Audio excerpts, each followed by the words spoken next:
Hey everybody, I'm Julie Balderrama. Today we're going to talk about nightmares. So I want to start doing something on a regular basis on Wednesdays. What does it mean Wednesdays? Where I talk about different symbols in dreams or different types of dreams and give you a little bit of a foundation for how to start working with your dreams.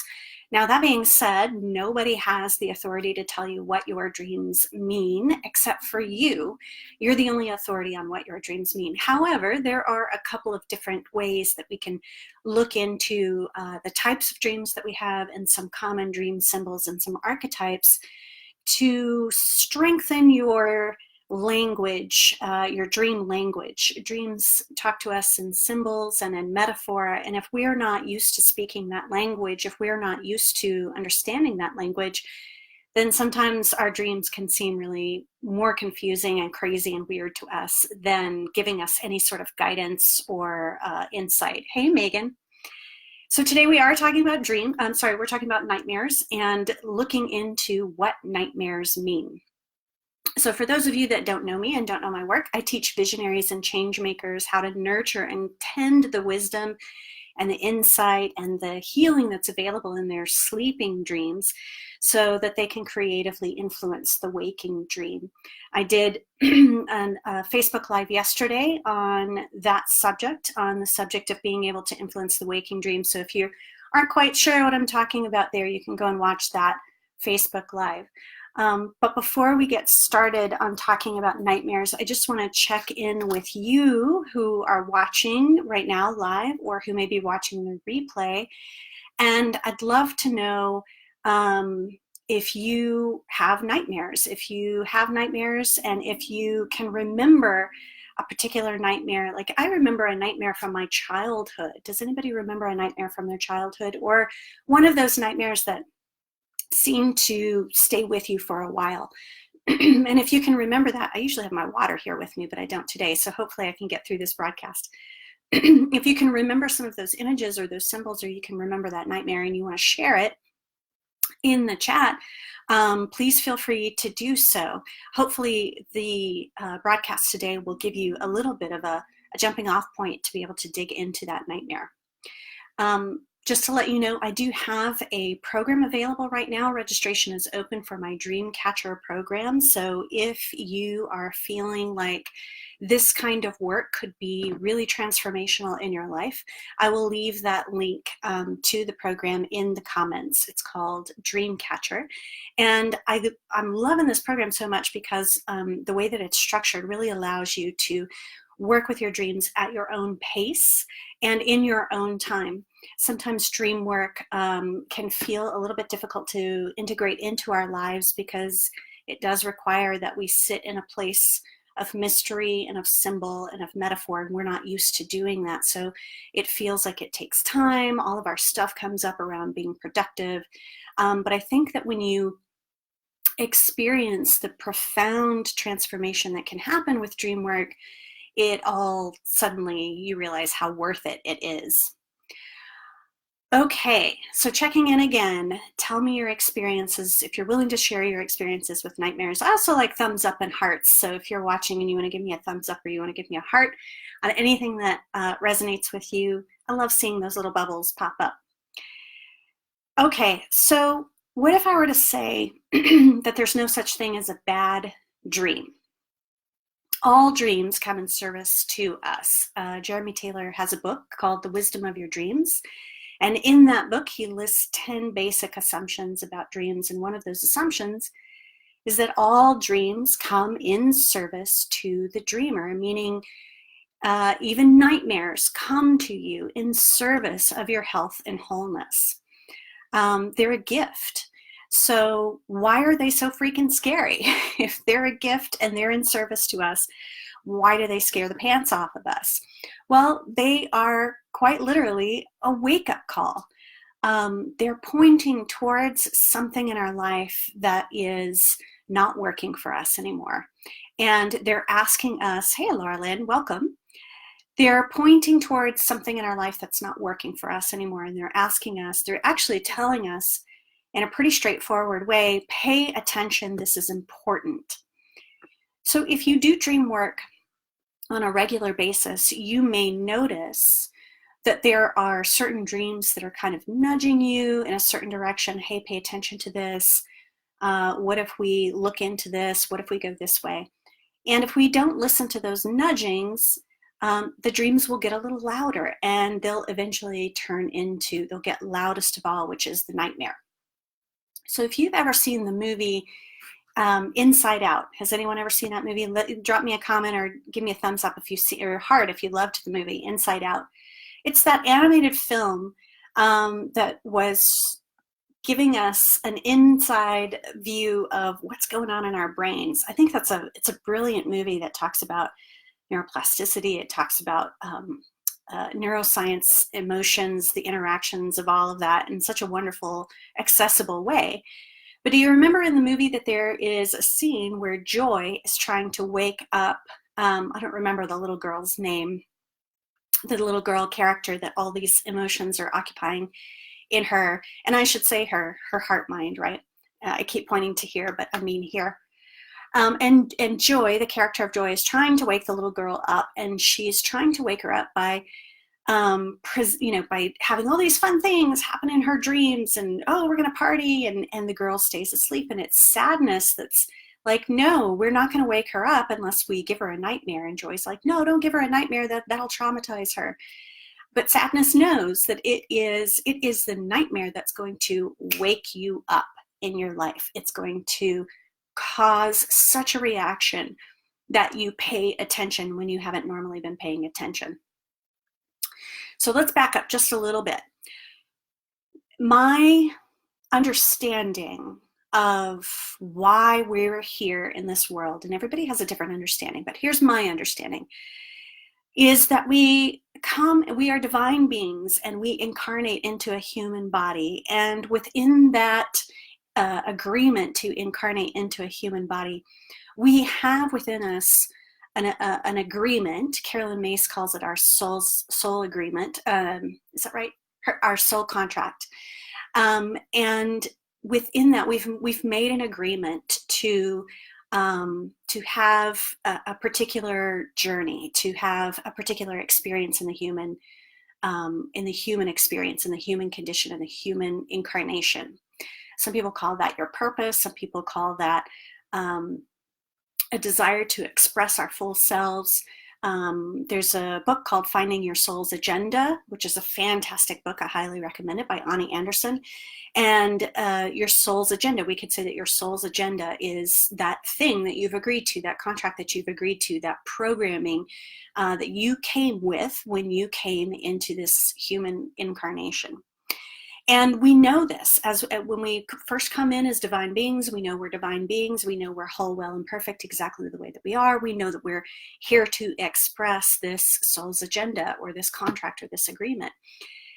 And then we are exposed to the world. We're exposed to our parents. We're exposed to friends, to other adults, to teachers, to media, to outside influences who have also been exposed down through the ages with their wounding. And as we express that part of ourselves that came here to express, we get feedback that tells us, no, you're not allowed to express that.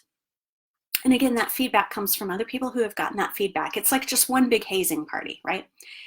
And it's trying to put us in cages. It's trying to make us more palatable, more acceptable, to not bump up against anybody else's cage or anybody else's influence that might be telling us that this soul's agenda, or this soul's purpose, or this contract that we've made isn't worthy, it doesn't belong, and it's not lovable. And so as we start to express this part of ourself, we start to have these cages. We start to be put in these cages. And that's sort of done for us at the beginning of our life. And then we take that over, right? So there's, of course, the story of how elephants are trained. I believe it's within the circus system, where they put the chain on the elephant, right? And the elephant can only go so far before the the stake in the ground doesn't allow it to go any further. And then the elephants become trained enough that soon they don't even need a stake in the ground. They just need to put the anklet on the chain on the elephant, and the elephant stays where it is. So we take over eventually building those cages, maintaining those cages. And one of the reasons we do that is because it actually feels safe. It feels safe in those cages. And we like to feel safe. We are animals. We have an animal nature, and most animals like to feel safe and want to feel safe. However, within our cage, because again, we've got this programming within us, we have this other programming besides feeling safe. We have this other expression that wants to come forth that we were programmed with. And so sometimes even within our cages, even when we feel safe, we might start to feel a little itchy. We might start to feel a little bit like we want to break free. Our rebel might start to come into the equation, and we have these fantasies of being able to run off to India and to do whatever we want and to be unshackled and unfettered, right? And sometimes this urge and this itchiness to break free of our cages feels like pressure, or like stress, or like frustration or resentment. And when we feel those feelings, they're freaking uncomfortable, right? Is anybody comfortable with feeling stress or resentment or frustration or pressure?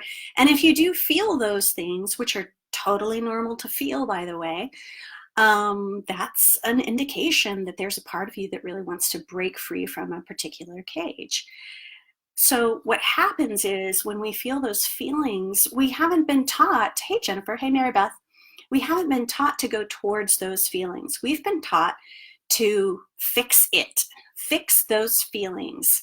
And so in some ways we fix those feelings by numbing out, right? We watch a lot of Netflix, we eat some ice cream. I've never done that before. Or we drink some wine, or we hang out with our girlfriends, or we take a vacation, or we go get a massage. And those are all wonderful things. There's nothing wrong with those things. But if we're going towards those things as a way to fix this feeling or get out of this feeling that is this part of us that's like, let me out of this cage, then we might start to have some nightmares, because it is important that we liberate ourselves from these cages. So the other thing that we can do when we're trying to fix these feelings is, again, we have all kinds of ways that seem healthy even to fix these feelings. Meditation, go exercise, run it out, whatever it is, work a little bit harder, whatever it is that might be also trying to convince us that we're fixing or figuring out these feelings. And what it is essentially doing is it's actually just bringing us back to safety. It's bringing us back to that place that may feel a little stifling, but feels safe. So here's the thing about nightmares. Our highest self knows that we are free. We're not actually in cages. That's just an illusion. One of my coaches said to me one time, she was like, it's like you are standing behind these prison bars and you're rattling the cage and you're trying to get free. And if you would just look to the side, you would see that the door is open. You just have to walk around and go out the door. And I don't know if you've ever had an experience of that in your life before. The other thing that I think about is that there's this video wandering around the internet where this little boy is holding on to, for dear life, like a rope in the pool, and the current has swept his legs out from under him, and he's terrified and he's crying and he's holding on to this rope, and he knows he's going to be swept away. He knows he's going to drown. He's going to die. And it's like a 3 or 4 year old boy. And his mom comes up to him and she just puts his legs under him. He can stand the whole time. And when he realizes that, he stops crying immediately. So I'd love to know if you've ever had an experience like that in your life where you really felt like you were struggling against something, you really felt terrified, and the way through, the way out was easier than what you had anticipated. So our highest self knows that we're free. Our highest self knows that it's an illusion that we're in these cages. And also our wounded selves, our traumatized selves, our selves that that don't remember that we're free and that we're whole and well and perfect play out these scenarios where we're in a trap or in a cage or we're being swept away by the current and that we don't have control over that. So anything that keeps us from the realization that we are actually free, that we are actually divine beings, is a cage, it's a trap, it's a prison, it's an illusion. And nightmares come to us to tell us when the pain of staying in your cage, which is denying your full expression, denying that part of you that has agreed to come and express this thing. So the pain of staying in that cage and of denying your expression is becoming greater than the perceived pain of breaking free. It's becoming greater than just putting your feet under you and figuring out how to move on.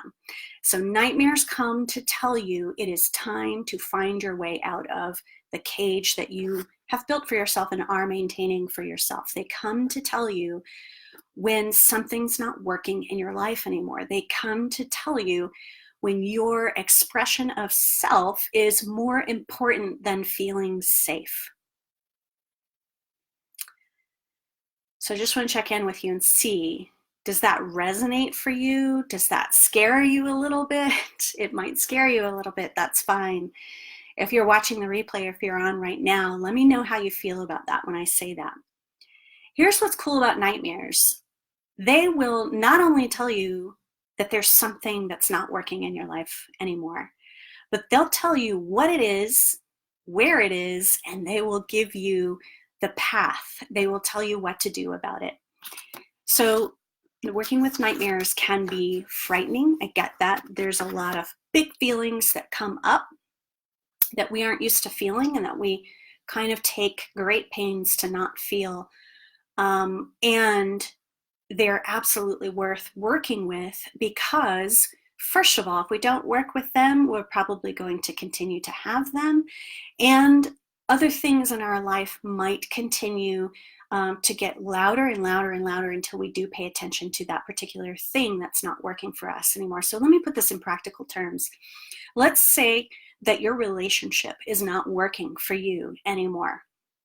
Now, I know that in relationships, we have a tendency, or at least I do, to really think about it's either working or it's not working. I either stay because it's working, it's the right relationship, or I go because it's not right for me.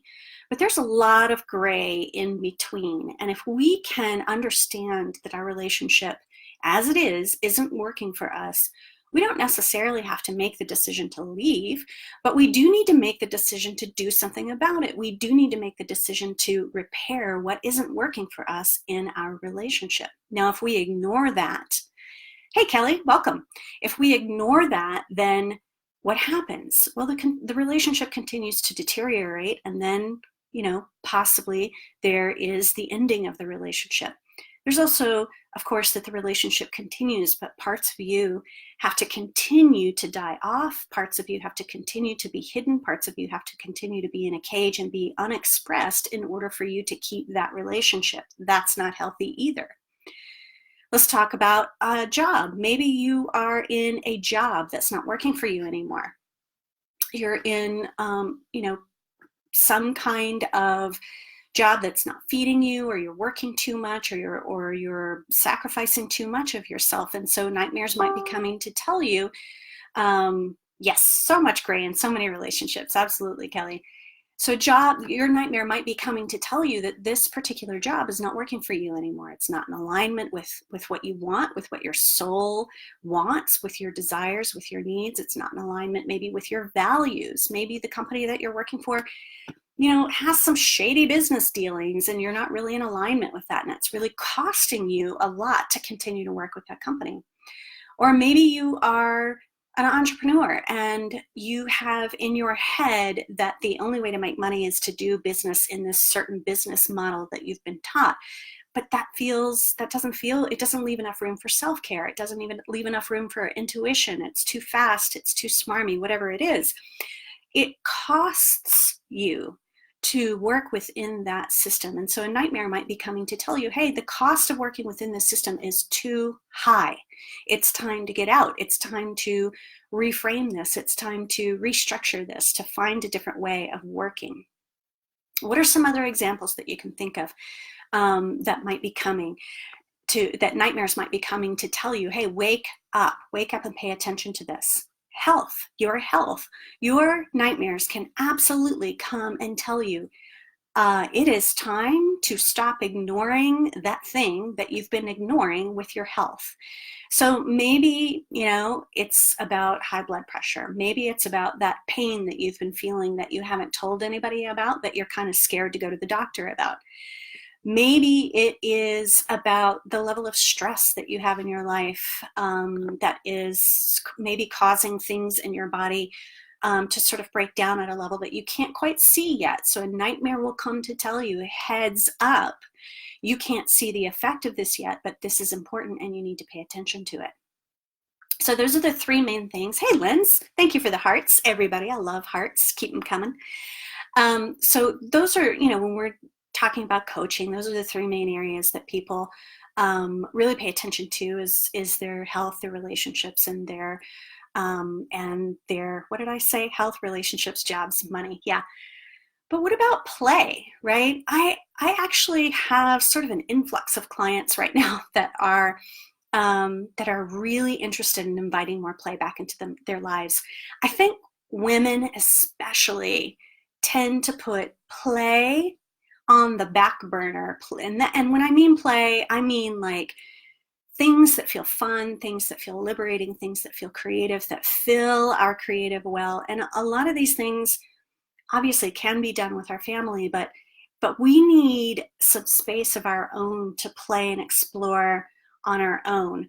And so there are many times where dreams will come to tell us, hey, it's time to play.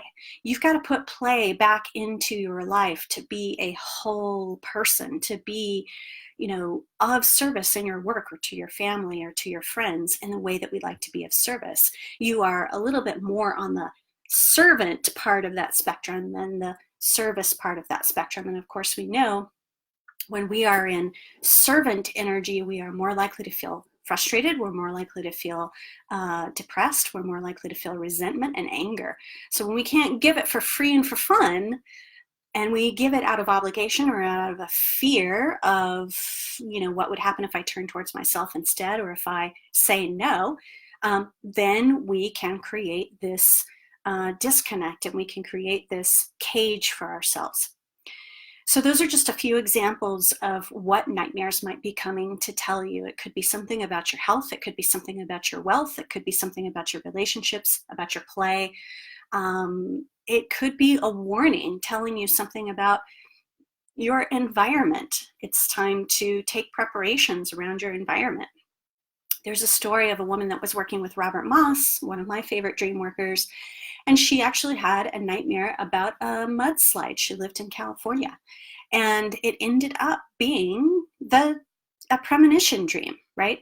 Now, I know I've talked to a lot of people that get scared around the idea that they have premonition dreams, especially when the premonition dreams are nightmares.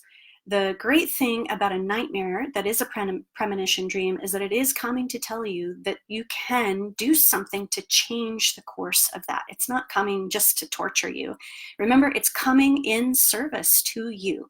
So if a nightmare comes to you and it shows you that something terrible is possibly going to happen, you can do something about it. Take action, do something about it. Talk to the person, make preparations for a mudslide, go to the doctor, whatever it is.